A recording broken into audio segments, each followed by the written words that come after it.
What's up, Tensko Squad?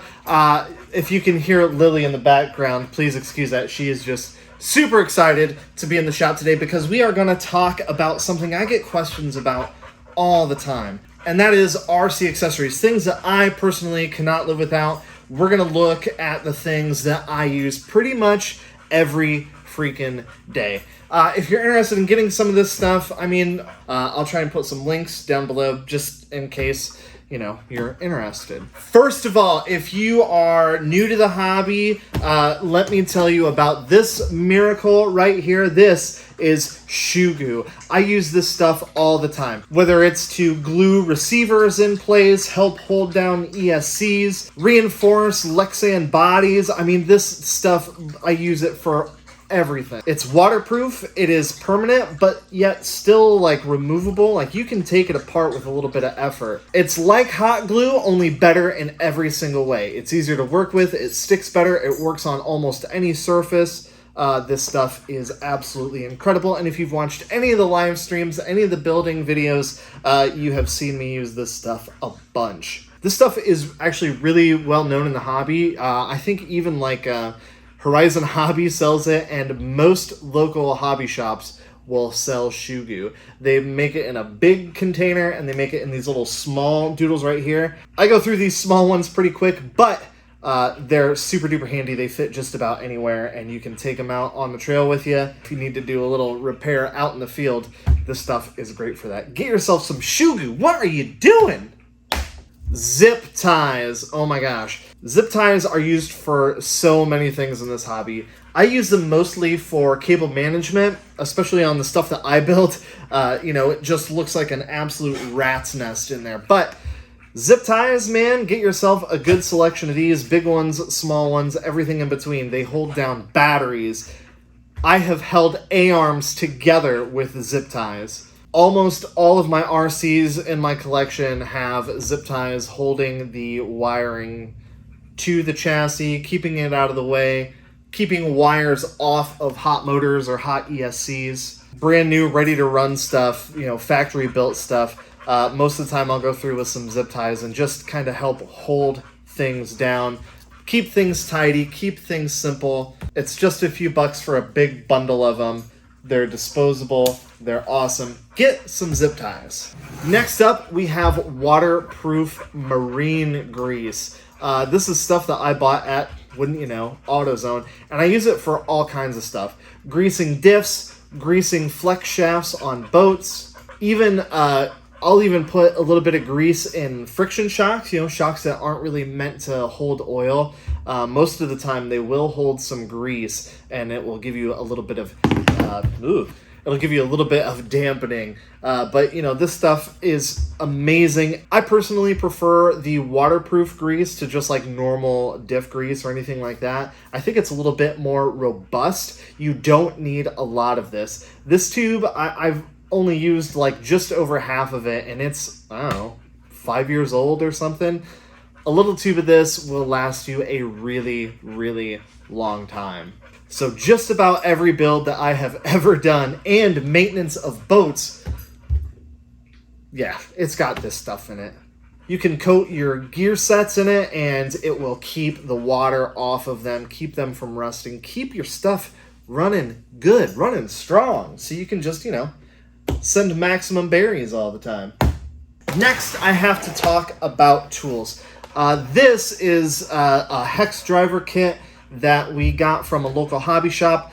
Dynamite makes this one, and I've had a few hex driver kits in the past, and this one is by far and away my favorite. Get yourself a pair of hex drivers and get a nice set. The problem with these things is sometimes the shaft will come loose and it will spin inside the handle, and then you got to go through and tighten them up and all that nonsense. It's a pain in the butt. So whatever you do, make sure that you get a nice quality set. And these things, I use this just about every day for maintenance, for building, for upgrades. It's so much better than the L-shaped, Allen wrenches. Those things will give your fingers blisters. and it's just kind of a nightmare. Whenever you're building or maintaining something, you want it to be a good experience, especially maintenance. If maintenance is a pain in the butt, you're not going to do it, and it is really important to do. So you want to make it easy on yourself to make sure that the maintenance gets done and it's as painless as possible to do it. Next up, we've got these little doodles. These are just little screw organizers, and I keep all kinds of stuff in here. I mean, I keep like wheel wrenches because they're little and they fit in here. You know, I'll keep spare shocks for like hot boy, drifty boy stuff in here. Body clips, I've got body clips in here. I've got washers, I've got screws, nuts, wheel nuts, because, you know, I have a bad habit of losing wheel nuts. Input shafts for ARMA vehicles. Yeah, I keep some of those in here too, because those seem to last, I don't know, about 3 runs. Does anyone else have that problem? Are you going through input shafts like crazy? Is it just me? Help me out, internet. What am I doing wrong? Pinion gears, you know, just in case. I keep, you know, a few different sizes in here, just in case you strip one of these in the field and you need to do a quick repair. Boom, there it is. Even when you're building stuff, or you're upgrading stuff, it is just so handy to have one of these with some empty compartments. That way you can put your screws in here, keep them organized. You don't want to lose screws. You ever work on one of those projects where you're finished up and somehow you have like 5 extra screws? I mean, the thing is holding together, so you didn't really need them, right? Well, there's a good chance that you probably need those screws, and a big part of making sure that all gets back together is keeping the stuff organized. I'm not a super organized dude, but I really go out of my way to make sure that my screws are organized whenever I'm maintaining something, upgrading something, building something. And if you're anything like me, you've probably got all kinds of screws and hardware and wheel wrenches and stuff like that just hanging around from previous builds, or old RCs that you've, you know, Frankensteined or parted out. Pull all the hardware out, man, and organize it. Now let's talk about batteries. Numero freaking uno. Get yourself a good, handy dandy battery tester. This thing is really super easy to use. You just plug your balance plug into this little doodle and it will tell you not only the percentage of battery remaining, but it will give you the voltage of each individual cells. And I think this works up to like 8S or something. I mean, freaking crazy. This one here is by Spectrum.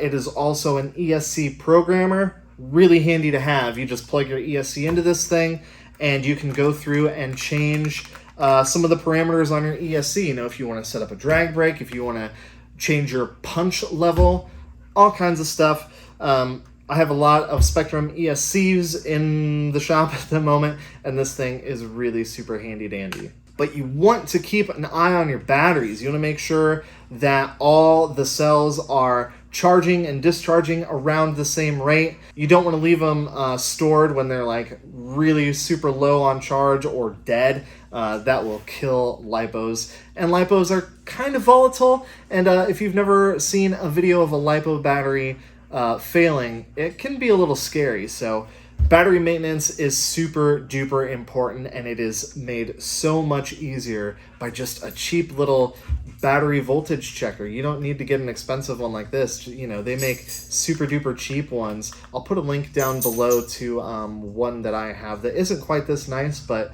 will definitely do the job for you. Speaking of batteries, it is so important to get yourself a nice charger. This one is by Venom. I think Hexfly makes it, so if you're familiar with like the Red Cat electronics brand Hexfly, they make a charger that is basically the same thing, just with a different logo on it. And this thing is really, really handy. This is the Duo. They also make a Quattro, where you can charge 4 batteries at once. But this thing, for me, for what I do, it is just the best bang for buck charger, in my opinion. This will charge up to 2 6S batteries at the same time. It will charge LiPo batteries, it will charge lithium ion batteries, it will charge nickel metal hydride batteries, just about any battery in the RC hobby aside from, like, you know, AA's, this thing is going to be able to charge it. Not only does it charge it, you can balance charge it. You can discharge your batteries. If, say you charge a battery thinking that you're going to go out, something happens, you're not able to go out and you want to put it into storage mode, this thing will discharge them as well. This will also work as a battery checker, so you can plug your battery in here and see the voltage across all of your cells. If you're just using whatever charger came with like your ready to run kit, get rid of that thing, man. Get rid of that thing. Not only are most of those just trickle chargers, but most of them are not balanced chargers either. And especially with LiPos, you want to make sure that you're charging each individual cell individually. This thing is compatible with all sorts of batteries. I have it set up to charge 2 Deans at one time now, but as you can see, I mean, you just put whatever battery adapter that you want on it. This thing comes with a bunch of adapters, so if you run like IC3s or XT60s, whatever you want, this will almost certainly have a charging lead for whatever kind of battery connector doodle you do on your dingus. And it can charge 2 of them at once. I mean, you're gonna want to run multiple batteries through it, Finally, this is the bash sack, or the trail sack, or, the camera bag. I use this thing for all kinds of stuff. I got this from Adam LZ's store back when I thought Adam LZ was cool. If you think Adam LZ is cool, hey, I'm not here to judge you.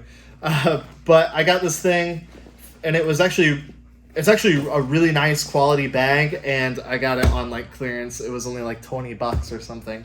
And I've got a couple lanyards on it that come in super duper handy if, you want a lanyard on your transmitter, like if you're out trailing. These also come in really handy if you need to pull one of your rigs out of the trail, which I've had to do a couple times.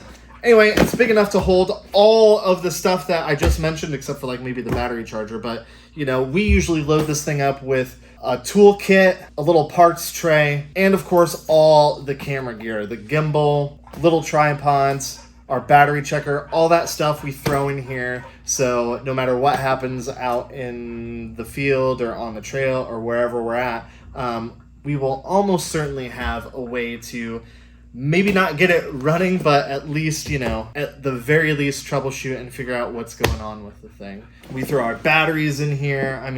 We throw our transmitters in here, all kinds of stuff. So get yourself a good bag. Have everything in one place where you can throw it on your back or over your shoulder, and bing, bam, pow, and now we're ready to party.